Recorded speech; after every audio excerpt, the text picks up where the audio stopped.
Well, hey there, everybody. It's Chris from the Rate the Record podcast, and it is indeed time for another NMR. Ignore my background with the blood-stained walls and such. I'm about to record episode 122 of the podcast after this, and it's going to be like a Halloween theme type thing, right? Since it'll be like, just before Halloween.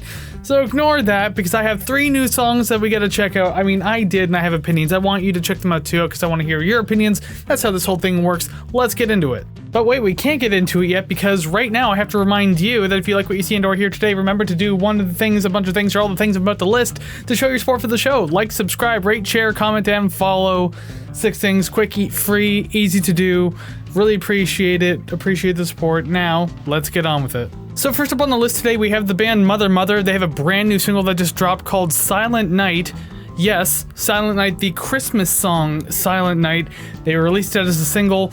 I was contemplating whether or not I should actually cover it. Decided to, because they kind of went into a slightly different direction with it. You're essentially getting 2 versions in one with this song.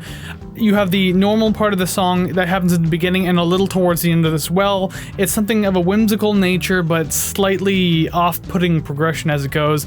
Then it takes a much darker turn, as it does get a little heavier towards the middle section. The lyrics are also completely changed to match this like nightmarish modern take on the original. So yeah, you're kind of getting a good and bad out of it type deal. Good and evil, I should say.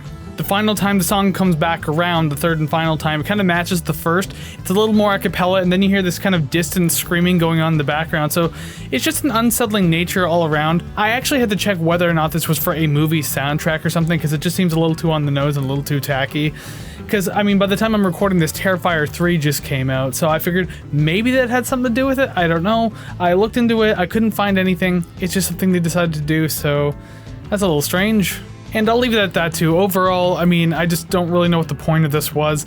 It's a little tacky all around, I don't know. Again, I figured it's for a movie soundtrack. Never found anything on that. But I mean, if you're a Mother fan, maybe this will be fun. Maybe you'll enjoy it. Just, I don't know. Not really for me. It wasn't terrible, but I wouldn't go back to it for sure. So coming up next, we have the band Cradle of Filth. They have a brand new single called Malignant Perfection. And thinking back to their older music too, and keeping in mind that I have not listened to Cradle of Filth since, what was it called, Nymphetamine or Nymphetamine Girl or something like that came out in like the mid to late 2000s. That was the last time I listened to Cradle of Filth. So those were my expectations going in, and I found this one poppier and far more accessible than I think I would have been anticipating a track from Cradle of Filth to sound like. The verses are quick paced and very atmospheric, but then you have the choruses. That's where the heavier portions lie, but even then, the choruses actually feel kind of weak. A little undermixed, a little undermastered. I mean, I don't know, something about it just wasn't striking. Now, Cradle of Filth has always been known as something of a black metal band, or maybe even extreme metal, with something of a poppier tinge to it, because it doesn't match what black metal used to be and everything like that. But I digress, I'm not going to get into the history of music.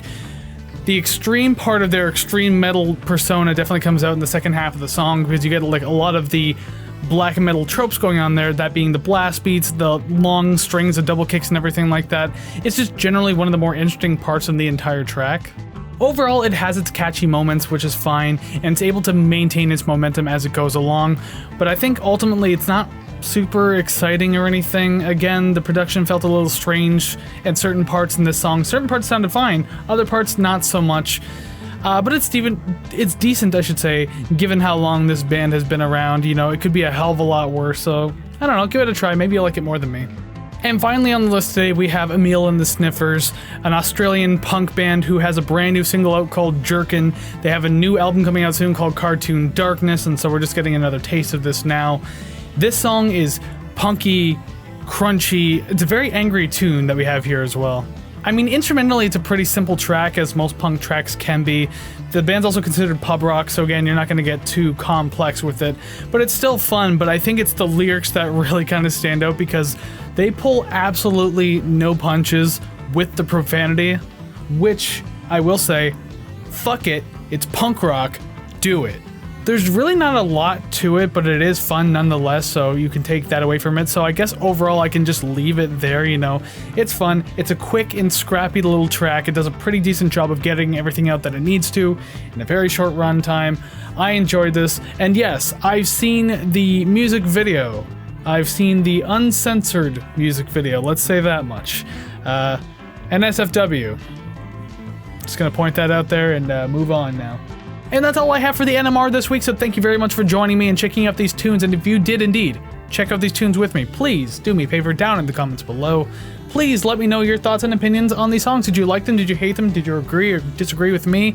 Are you already aware of these bands and you like them? Anything you want, let me know down in the comments below. Super curious to hear it. And you can also find all the places to let me know your opinion on music and everything like that if you go over to ratetherecord.ca. That is ratetherecord.ca. You'll find streaming links, social media links, the RTR Club, and of course merch can all be found over at ratetherecord.ca.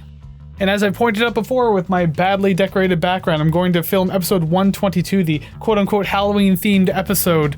I gotta record that today, so I got a lot of work ahead of me, but just in case you missed it, episode 121 already came out this past Monday, and I looked at Ozzy Osbourne's Diary of a Madman, an album I've liked for a long time, but just how much do I like this album? Has it aged well? Everything like that. I answer it in that video, so make sure you're going to watch that review too.